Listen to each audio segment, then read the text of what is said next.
आलू की खुदाई हो चुकी है, हम किसान हैं और ये हम जानना चाहते हैं कि ये उड़द मूंग की जो खेती है वो आलू खुदाई के बाद किस प्रकार से की जाए जिससे पैदावार अच्छी हो, और बीजा जो है कहाँ मिलेगा और उन्नत बीजा, और किस प्रकार से उसमें पोषक तत्व डाले जाएं, सिंचाई किस प्रकार की जाए और भरपूर पैदावार हो।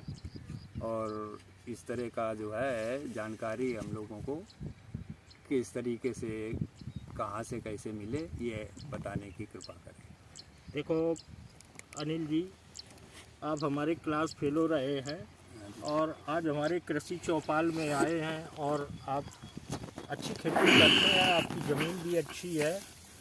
और तो आप जानना चाहते हैं कि उड़द मूंग की जो दलहनी फसलें हैं उनकी पैदावार से बम्पर पैदावार कैसे ली जा सकती है, उसके बारे में जानना चाहते हैं।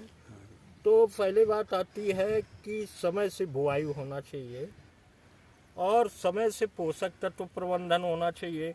इसके पास बीज जो है वो किसी विश्वसनीय संस्था से लिया गया हो। इसके बाद बीज का शोधन, बीज का उपचार बहुत आवश्यक है। तो हम ये बताना चाह रहे हैं कि जैसे आपके ये खेत खाली पड़े थे, अब कुछ उड़द की बुआई हो गई है, तो जब आपके खेत खाली हो जाएं करीब लास्ट फरवरी के समय, उस समय 1-2 जुताई करके फिर पलेवा कर देना चाहिए। पलेवा करने में 8-9 दिन लगते हैं ओठ आने में।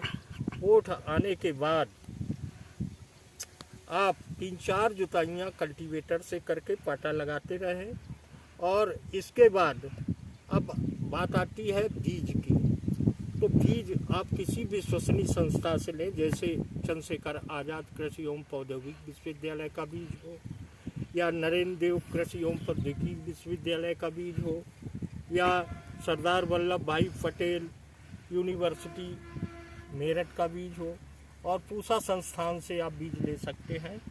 बाज़ार के बीज आज आप तो देख ही रहे हैं, बाज़ार में सब वैसे मार्केट से भर के पैकिंग आ जाती है और उनमें वो आनुवांशिकता नहीं है जो इन संस्थानों से क्रय किए हुए बीजों के अंदर है। और ज़्यादातर आप फाउंडेशन उसमें आनुवांशिकता ज़्यादा होती है और पैदावार भी अच्छी होती है। तो इस तरह आप इसका प्रयोग कर सकते हैं बीज का। और बीज शोधन बहुत आवश्यक है। बीज शोधन किसी कीटनाशक से करें और बीज उपचार राइजोबियम से करें। उड़द के लिए अलग आता है, मूंग के लिए अलग आता है, अलग अलग फसलों के लिए है। लेकिन यदि ये ना मिल पाए आपको बीज शोधन और बीज उपचार की दवाएं, तो ग्रीन प्लेनेट ने एक दवा निकाली है EPST के नाम से, वो सीड ट्रीटमेंट के लिए है। वो 20 ml दवा 20 ml पानी में मिला के प्रति किलो बीज के हिसाब से आप बीज का शोधन करके और थोड़ा आधे 1 घंटे छाए में सुखा लें और फिर सीधी बुआई कर दें। तो उससे ना आपकी फसल में ज़मीन का कीट आएगा, नुकसान पहुंचाएगा, ना तमाम तरह के फंगस आते हैं वो नहीं नुकसान पहुंचाएंगे, और उसमें बैक्टीरिया भी समाहित हैं। तो वो जो है जड़ों में जो राइजोबियम गांठें देख रहे हैं वो डेवलप होती हैं और पौधे आपके एकसार जमेंगे, फसल एकसार होगी और पौधा एकदम से स्वस्थ होगा। इसके बाद आती है पोषक तत्व प्रबंधन की। तो पोषक तत्व प्रबंधन के लिए जैसे लाही और सरसों के खेत खाली होते हैं, उसमें आप 25 किलो डाई अमोनियम फास्फेट मूंग में या उड़द में डाल दें। और यदि आप उड़द की बुआई कर रहे हैं तो उसमें प्रति बीघे के हिसाब से बता रहे हैं, उसमें 4 किलो सल्फर अति आवश्यक है। यदि आप सल्फर उड़द के खेत में डालते हैं तो उसमें जो है गंधक की मात्रा बढ़ती है और पैदावार सशक्त होती है, बम्पर होती है। इस तरह आप अपने उड़द मूंग की बुआई कर दे सकते हैं। इसके अलावा फिर चूँकि वातावरण में मौसम का उतार चढ़ाव चल रहा है तो कीट बीमारियां भी आ रही हैं। तो जब आप फसल आपकी 2-3 पत्ती की हो जाए तो कहीं कीट दिखे तो इको फ्रेंडली नीम ऑयल आता है, उसका आप हर 8वें दिन स्प्रे करते रहें तो ना आपके खेत में कोई कीट आएगा, ना कोई सुंडी आपके खेत में आएगी। तो इस तरह आप कीट नियंत्रण कर सकते हैं। इसके अलावा बात आती है जायद में नमी पौधों को अच्छी चाहिए, तो नमी के लिए आप पहले तो हम लोग क्या करते थे, जब फूल आता था तभी तो सिंचाई करते थे। हाँ तभी। लेकिन अब चूंकि जल धारण क्षमता ज़मीन की कमज़ोर हो गई है, अपनी ज़मीन का जो कुदरती शक्ति थी या वातावरण था वो बिगड़ चुका है केमिकल के प्रयोग करने से।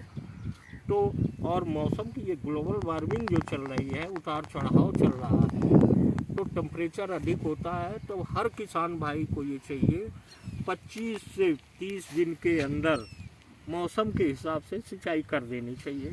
तो इस तरह आप अपनी फसल की बुआई और फसल की देख रेख, हाँ निराई गुड़ाई, जैसे सूखे खेत में निराई गुड़ाई भी आवश्यक है। जो बहुवर्षीय खरपतवार है जैसे दूब हुआ, मोथा हुआ, उसको नियंत्रण करने के लिए आप ये कर सकते हैं। फिर जब आप सिंचाई करेंगे उस समय एक व्यवहारिक फार्मूला बता रहे हैं कि पेंडामिथलिन 3.30 मिलीलीटर आप जो है खड़ी फसल में मिट्टी या बालू में मिला के पानी के आगे आगे बुरकाव कर दें। तो आपके यहाँ जो ये नहीं पत्थर चटाव होता है, ये सामयिक घासें होती हैं, वो फिर नहीं आपके खेत में उगेगी, आपका खेत साफ रहेगा। तो इस तरह आप अपनी खेत की बुआई करें। इसके बाद फसल प्रबंधन अपनाएं, बीज उपचार और बीज शोधन करें। और इसके बाद जब और आगे बढ़ेगी फसल तो ग्रोथ प्रमोटर, यदि फसल अच्छी ना दिखे तो ग्रोथ प्रमोटर डाल दें। और ये भी ध्यान रखें कि जहाँ घने पौधे हों उनको निकाल दें, क्योंकि यदि दलहन में घना पौधा होता है, आसपास हवा नहीं लगती है, तो पैदावार घट जाती है। कम से कम 15 सेंटीमीटर की दूरी पे पौधा होना चाहिए उड़द का। तो इस तरह से आप पौधों की बिरलीकरण करके आप अच्छी बम्पर पैदावार ले सकते हैं। और कीट, सामयिक कीट नियंत्रण करके आप समय समय पे देखते रहें और कीट नियंत्रण करते रहें।